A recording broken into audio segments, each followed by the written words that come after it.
Good morning. It is Brian. You are here again on Dojo Live. And you know what we do here every single week? We take phenomenal entrepreneurs, our incredible growth hacking messaging. We focus that growth hacking messaging on why a particular founder or a company is being incredibly successful. And then if you're a startup, you learn from it and you finish the call and you're motivated and you're excited and you're ready to go and you're like, okay, it's Monday morning, but at least here and lots of other places in the world. And I'm going to make sure this is going to be a killer week because I am embarrassed by the fact that this founder that I have just listened to is doing such incredible things to grow their business. And they are so focused on that 200% growth every single month. And if you're an investor, you're thinking to yourself, oh, this sounds like a really good company. I like this. Maybe I should be checking on investments. Now, remember, I never bring in random folks. All of the companies that you have here are always companies that we have invested into ourselves. So obviously I'm speaking from a place of certainty and a place of knowledge. And so today I want to talk about just how aggressive you are with outreach. Like I was looking this morning at the markets. The markets are a mess and they're falling through the floor. Which is kind of weird because for the last 6 months, I just didn't get it. Like the dollar is having a terrible time. The stock markets are having a terrible time. Everything is going really bad, but it wasn't really being reflected. I could see people losing their jobs and I could see budgets starting to reduce from the larger companies that are out there. Then what happened was, I'm thinking maybe it's me. Maybe I'm just going crazy. Maybe nobody else is noticing this, but they are. And whether you're aware of this or whether you're not aware of this, this is a very, very, very difficult market. Now, what does that mean?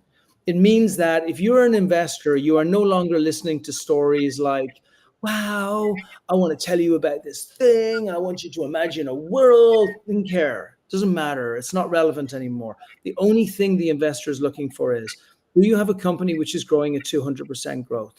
Do you have a company which is renewing your customers at 70% or preferably over 100%?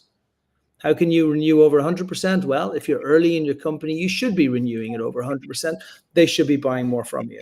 Do you have more than 6 months money in the bank? Because the brutality has not finished. It is only starting. Do you have a team which is technical enough to be able to build out what you need, and you're not just outsourcing it to a bunch of people that you don't really know what they're building? And do you have at least 0% profit margins? It's okay. Zero is good at the beginning. Zero works. You don't need to have big profit margins. Nobody's looking for you to make EBITDA. People just want you to have a cash flow company, which means if you want to lose money and grow fast, no problem. You can do that with 0% margins. If you want to make money and you want to have a little bit of EBITDA to protect yourself, no problem. You can spin on a dime in 6 months and do both. So that is why what I'm talking about here is so important. That is why you should be here every single Monday morning, because every Monday morning, we're going to bring in different growth hacks. Now, remember, up to this point, we have spoken about WhatsApp groups. Look at Swati. She's growing at 200% every single year using WhatsApp communities. We've spoken about like corporate account, enterprise accounts, how you build up your enterprise accounts and which way you actually go about doing them. And Ben over at Staple talked about how he used OEMs or consultants to be able to build up the amount that they have there. And we've spoken about a ton of other things today. Today, we're going to bring in an incredible entrepreneur, someone who's growing at a phenomenal rate. Like, forget 200%. 200% is in the baby division. We're going to go way beyond that. And the methodology of how he is driving this traction and these sales is beyond any kind of reason. And so he's doing a great job. So, Abhilash, welcome to the show, my friend. Good morning, Brian. Thanks for your kind words as always. That was a long old monologue by me. So tell everybody a little bit about Consuma and about what you're building and about why it's relevant. And then we're going to dig straight into what makes you an animal entrepreneur. And again, entrepreneurs who are growing at 200% growth every single year will build a unicorn. It's impossible not to hit unicorn status. Like, you go there, 30K a month, 90K a month, 90K a month, 270K a month, 270K a month. Next thing you're up at like $700,000+. And so you're on track to be a unicorn within 3 years. Even if you drop down to 50, 100% in 1 year, you're still on track when you come back afterwards. So tell us a bit about Consuma and tell us a bit about what makes what you're building really special, and the genesis of the idea. Awesome. So, at Consumer, we're solving a very complex problem of market research. Fundamentally, three major issues.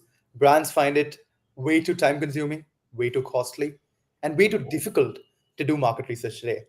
Now, market research is extremely relevant because that keeps these brands in touch with the consumer, you and I.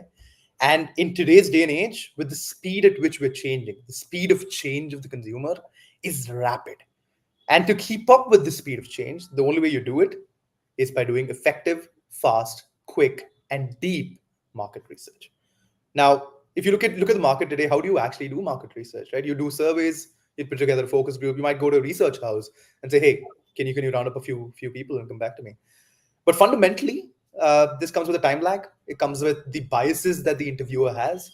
It comes with the surface level of data that you're not even tapping into the vast depth of information online. So that's where we build Consumer, trying to solve these problems. We're making market research 100th of time. So we're doing everything from 6 weeks all the way down to 30 minutes at 1/10 the cost.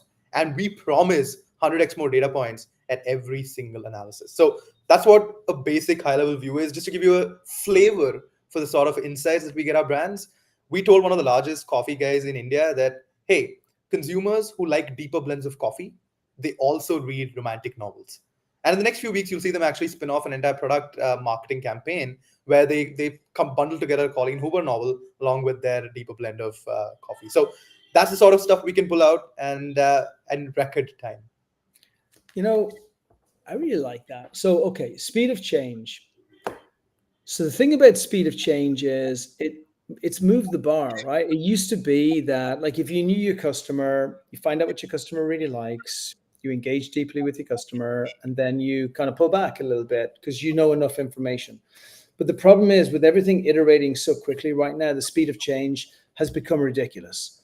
And so we're talking about actually, and we're layering in an extra piece here. The piece I really want to talk about is how Abhilash built up the company so quickly from zero to get to where he is today. But actually, there's a separate piece in here, which is that if you really want to build a community, if you really want to build a cult, then you have to be aware of the speed of change because your customers are changing every single second, but you also have to be deeply engaged with them. Actually, whether you use consumer or whether you don't use consumer, you have to use a consumer type mindset. You have no choice.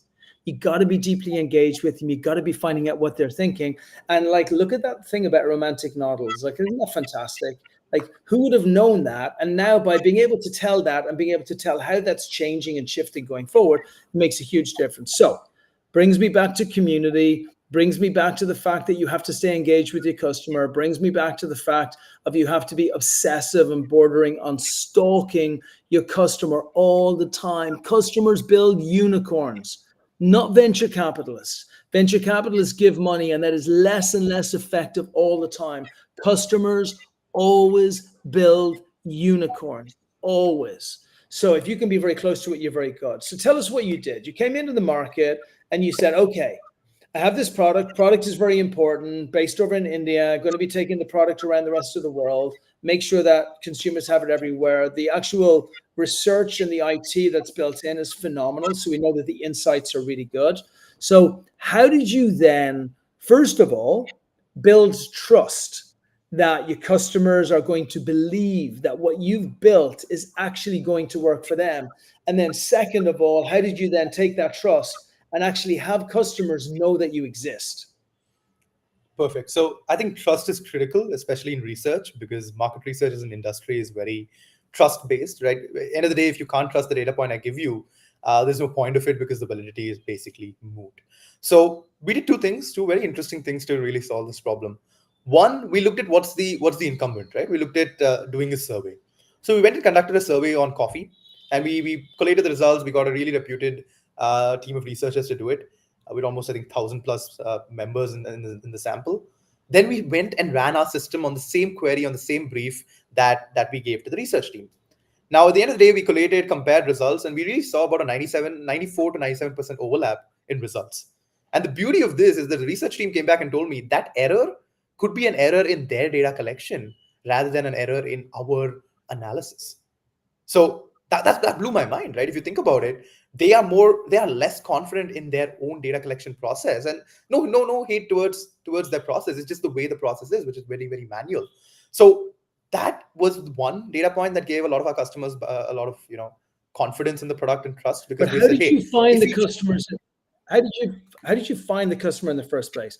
I'm going to throw this yeah up from Vipin, right? Where Vipin is like, cool, but how did you get them in the first place, right? And I think this is what most founders like. This is a growth class, right? And so I think what most founders are thinking is, look, once I get in front of customers, I'm pretty good. I know my product. I believe in what I'm doing. But like, what was the GTM at the beginning? You have no customers. You have nobody. You started off. What date did you start? I think Jan this year is when we started off hitting customers properly. January this year. Okay. So you've only been around for like 6, 8 months. Your revenue is what today? We're at 15K MRR, but that's without any large accounts closing. And where are you going to be at the end of the year? We projected 30. We might need to rechange that projection to 50 if things continue at the current rate. Yeah, that's right. You keep missing your projections because you're doing too damn good, right? Any company that grows and your average customer size per month is how much? Around it was $1,000 last month, but we're increasing that. So it's almost 1,250 this month. It'll probably be 1,500 Huge. by the next month. Yeah. Yeah. And so you're killing it. So you went from like 0 to 40 major customers. That is where you are going in a 12-month period. That is phenomenal. That kind of growth, and that indicates that next year you're going to grow from $50,000 a month to like $200,000 a month. Is that fair? 100% without anything else happening. Which is ridiculous. Like to get to $200,000 a month in 2 years is ridiculous, right? And especially when you have a product and you're bringing it to market and it is a deep IT, AI integrated product. So, how did you do it? How'd you go from 0 to what will be 40 customers a month? That's what Vipin wants to know. Perfect. So before I get into how we got to them, I think we'll need to figure out how we define the ICP, which is very critical in our case, right? So Mhm. from the market research side, our end user, end customer is the brand. It's usually the brand manager, the marketing manager, or the research guys at these brands. But we quickly realized that there is that trust factor, lack of credibility that will hold us back, right? Both in terms of outreach, both in terms of getting in front of them and talking to them. So we realized the easier growth hack here is to go to the middleman. And who's the middleman today that does this research? Agencies, research houses. We quickly realized that these are the guys that already have the credibility, they already have the trust, they already have the revenue stream from these brands directly to them. And we realized if we just go to them and say, hey, I'll do your entire process in under 30 minutes at a fraction of your cost, it's a no-brainer. Nobody says no, right? As long as our product works, as long as we're validated, they want to try it out at least. So that became our model, because I think How agencies did today. you go to them though? How did you Oh, go to them? so we Email? started off with LinkedIn. So up Yep. until I think the starting until March this year, we were hitting them on LinkedIn, and we were getting decent responses, right? I'm not, it wasn't bad. We were doing decently well. But here is where the flick of the switch happened, right? And I'll have to credit the dojo for that, because I think in one of our Wednesday calls, you had Matt from North come in and speak Yeah. about cold calling. He's an And animal.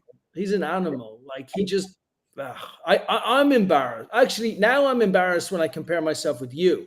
But at the beginning, like I remember when he came on, he's like, "Look, email stopped working for us. That was it. Period. And, LinkedIn was kind of okay for us, and so I decided I'm getting on that call. SDRs, I'm the damn SDR, not other people. So it was a really. I remember the call very, very, very distinctly. Please go on. And right after the call, what hit me is that the volumes he was doing, because see, we work hard, we love working hard, but as long as there's a way to do it. And with LinkedIn, for example, there's always a limit or a cap on how much you can hit. There's always a cap in terms of what your profile optimization is. Your messaging may not be as refined, you may not be hitting them with the right words. But the one place I can control all of this is on a cold call, right? I call someone up, Yes. I can call how many people I want, I can talk to them, I can hear them on the other side. If they have objections, I get it directly funneled to me. So I know that's a messaging problem, or I know it's a product problem that I need to fix. So getting in touch with the customers so close to them was critical. And a lot of credit to Matt here, because I think I had a call with him a little later on, and he was gracious enough to come on a call with me and my team. And we spoke for quite a bit on best practices, because he's a sales guy in and out, right? He's been in sales all his life, and he really understands the customer. So luckily on that call, I mean that definitely inspired us both on the dojo as well as the call later on. And we decided consciously to start cold calling, I think May this year. That's it. That is not even been a few months since we started. But the moment I started doing cold calls is when we really quickly realized that, hey, first we're going to cut short our messaging to one line. We don't get time with the customers. Give them one line, 10 seconds, boom. Second, we've also been lucky enough to have a product or a space which is interesting. So if I go to an agency and say, hey, I'll take your brief, I'll give you a report, 30 minutes, one tenth the cost, you in. Everyone comes for a demo. My numbers from answer to demo is about 50 to 70%, which is, I mean, as far as I've done stuff, unheard of. I like this. I like this because you see, people are getting into it now. This is good. And so this is great. So, first of all, you start doing the calls. I'll let you think about the CTA and cold calls and everything just while I'm saying this. But like, you started off, first of all, look, can I just say, like, there are numbers, there are stats. I'm a numbers guy, I'm a math guy. I like love, like how everything relates. But before any of that, like what Abhilash said at the very beginning about the speed of change, remember that term. It's not the speed of light, it's not the speed of say, like it's the speed of change. You think you have something worked out and it's all change, which means we have to go faster than we ever went before. But before we do that, we have to actually execute. Most people don't execute. You know why most people don't do cold calls? Because they're afraid. They won't think of that in their own minds, but they're afraid because it's the actual front door to rejection, like period. Like you think of all of the people who've called you and said, hi, my name is, hey, could you take me off your list, please? Right. And so, and you're like, I don't do that. Like, I'm a CEO of a company. I am a important person in my world. No, you're not. You're fucking nothing. None of us are anything until we get past Series A. Once we get past Series A and raise loads of money, then it begins.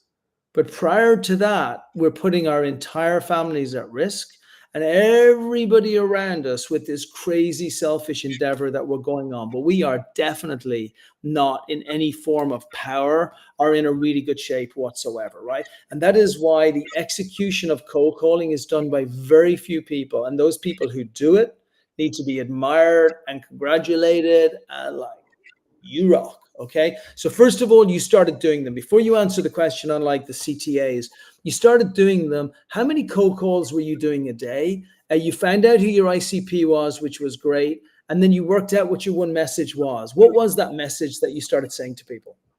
So for agencies, my message is not on the speed of change. They don't care. They only care about their projects. They care about delivering it quickly and cost effectively to the client. So their workflow is essentially research brief to report. That's it. That's the input. That's the output that are fixed. So me and my team, we just say, hey, we built AI that can take your research brief, convert it into a report in under 30 minutes. Can I show you how? That's it. That's my one liner. They're interested. Boom. They either say, and then probably partly answers the CDA question. They either say, hey, can I have a look? Can I come on a demo? Or they ask further questions, which we're happy to answer on call itself, and then get them to a live demo. So that's the usual workflow. And you bring them into a demo because really you only have 3 seconds or so with somebody on a call. You don't want to do a demo. You want to book, you won't be able to do much in that moment because I can't think of anybody who's ever called me cold where in that moment I've got lots of time. Like most of the time it's about time. But if somebody's like, hey, Brian, I can 100% find you portfolio companies that you can invest in that have a higher probability of success. I just need like 20 minutes of your time so I can actually show you how this has worked for other VCs and the output they've had. I promise you, you're going to love the fact that we did this. And it's just 20 minutes. Okay. Exactly. So, and also coming back to your point on execution, right? I completely agree with you. So, I think there's that inherent fear of rejection when you do a cold call because, like 90% of the time, if I get a cold call, I reject it. But the beauty is, and this is funny, it could be just the space we're in or my ICP or maybe even the luck that we've had. But my entire team, over about 300, 400 cold calls over the last couple of weeks, we've had 2 bad rejections. And I mean, only 2 places where the customer's been like, hey, this is crap. Don't ever call me again. Just put the Yeah. phone down. And we actually geared up for a lot worse. I mean, we were expecting to be completely dismissed by most customers and being like, hey, AI can't do this. Thank you for calling, right? So it actually Yeah. went a lot better than it did. Maybe it could be false advice, but at least in our case so far, it's worked pretty well. And second thing I'll tell you in terms of execution, right? I mean, And so just today, I was coming back from work in the subway, and I noticed a person sitting on the other side with a t-shirt with a a logo of a potential client. So I saw a brand's logo. So I quickly Googled his company. I went through his entire, like, I mean, I couldn't know who he was, so I went to the leadership team. I found his face somewhere, mapped his face to this. I'm like, oh shit, he's the COO. So I got up, Whoa. I sat next to him, and I kind of invaded his space for a bit. And I said, I'll apologize for the end. Let me just talk to him, right? So I pulled his earphones out. I'm like, hey, I run this. We do market research. I think we can help you. If it's not you, connect me to someone in your team. I'd love to show you how it works.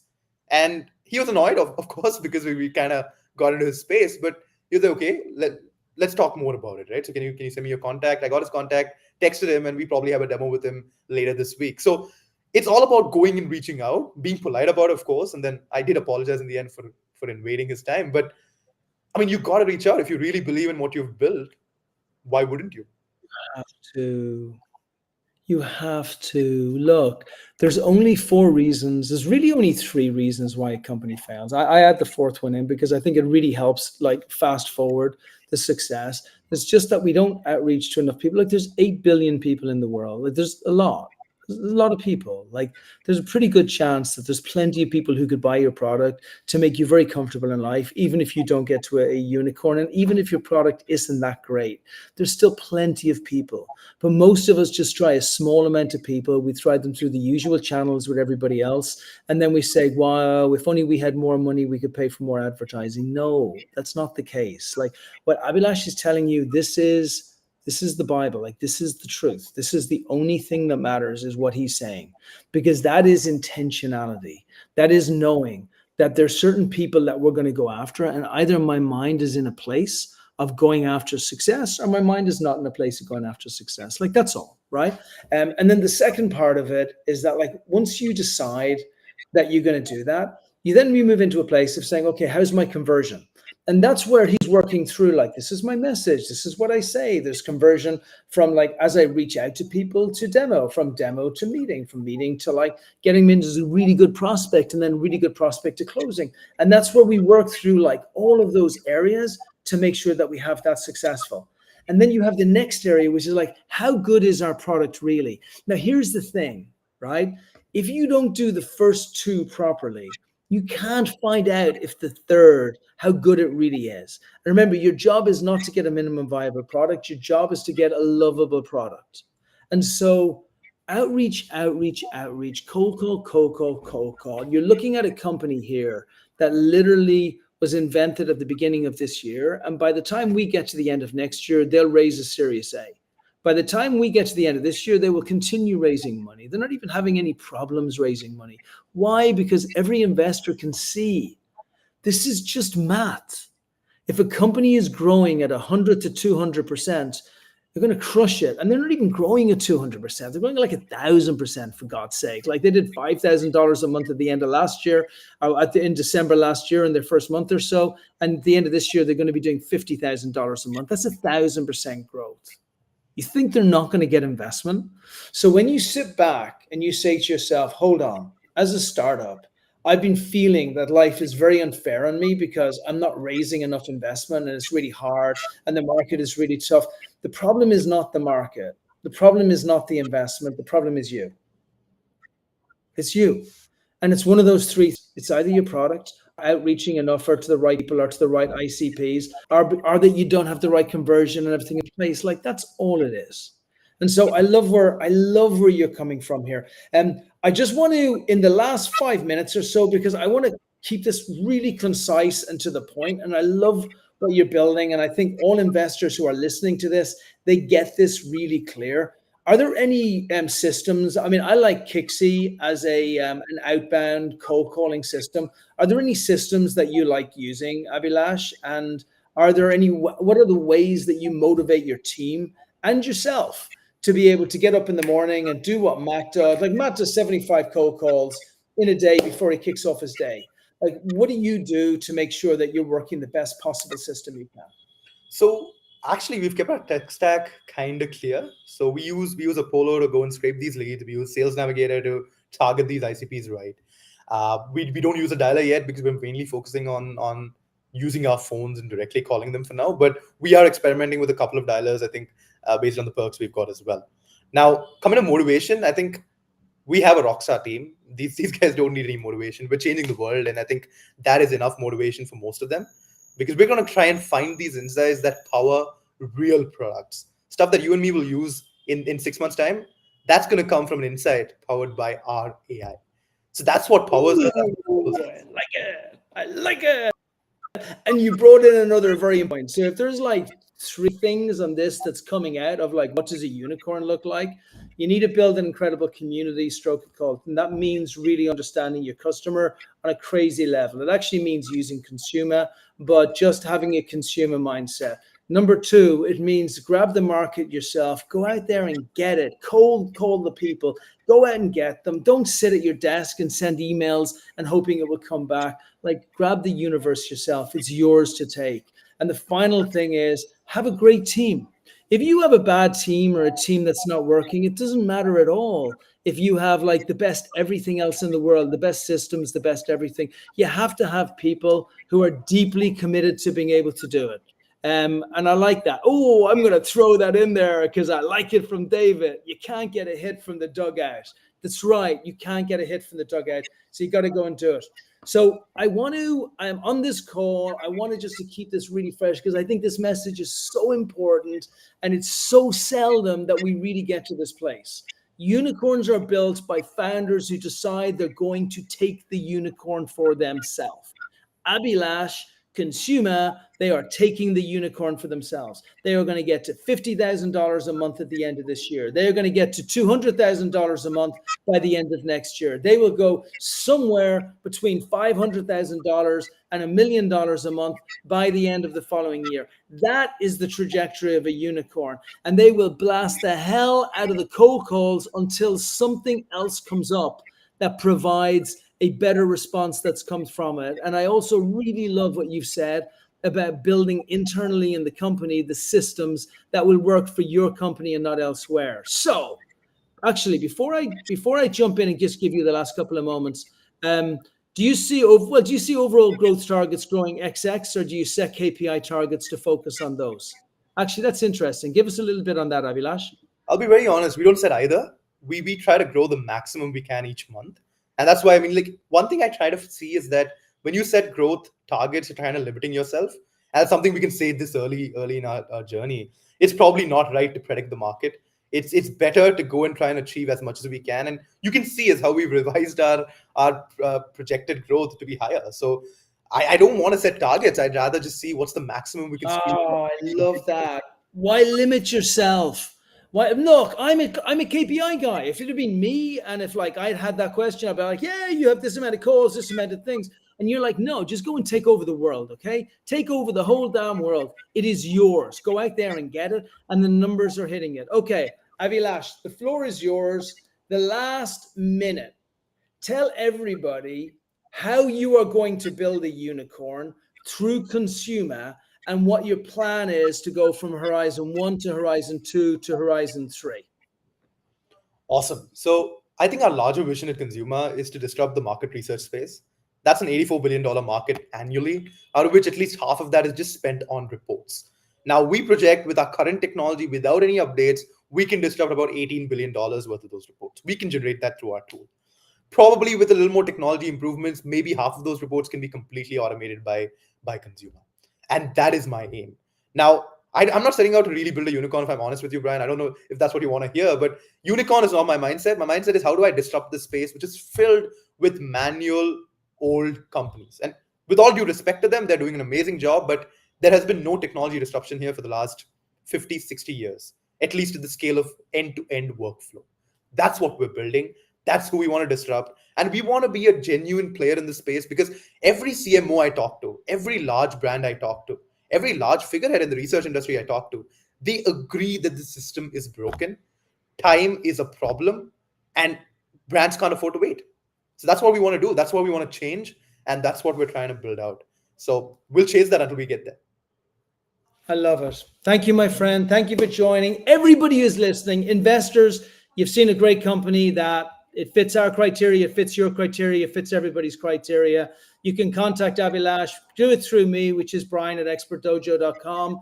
Everybody who's a startup, go out there, start cold calling. If you need tools or anything to cold call with, reach out to me at Brian at Expert Dojo. I'll share with you some really good tools to do it. But more importantly, go out, take your product to the market. Nobody is unreachable. There's nobody you can't go out and get. Just go and do it, okay? Thank you.